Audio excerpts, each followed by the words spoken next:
Jeudi devait être le dernier jour d'école pour les enfants du Wald, un jour de fête pour eux. Mais au lieu de cela, ce sont 19 familles de cette communauté qui font aujourd'hui face à l'inimaginable douleur de devoir enterrer leur enfant.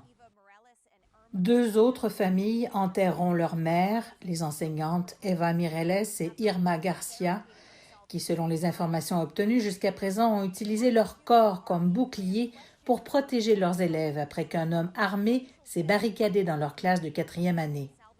Alors que les funérailles se préparent, des questions se posent quant à l'intervention de la police.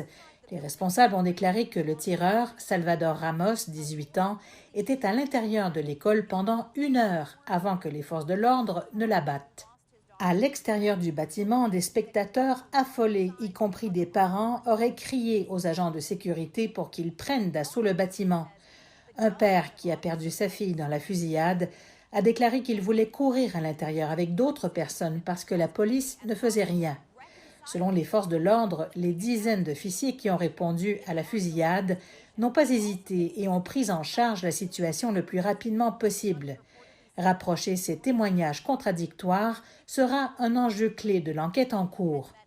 Il y a aussi de récentes informations sur ces terribles messages que le tireur aurait publiés sur Facebook juste avant de passer à l'acte, des messages envoyés à une jeune fille de 15 ans en Allemagne qu'il avait rencontrée en ligne, dont une série de textes dans lesquels il se plaint de sa grand-mère. Quelques minutes plus tard, il envoyait un SMS l'informant qu'il lui avait tiré une balle dans la tête. Sa grand-mère se trouve maintenant dans un état critique dans un hôpital de San Antonio. Puis un autre et dernier message annonçant qu'il allait s'attaquer à une école primaire. Après avoir tué 21 personnes, le tireur lui-même a été abattu par les forces de l'ordre. Facebook affirme que ces messages étaient privés et qu'ils ne les ont découverts qu'après le dénouement de la tragédie.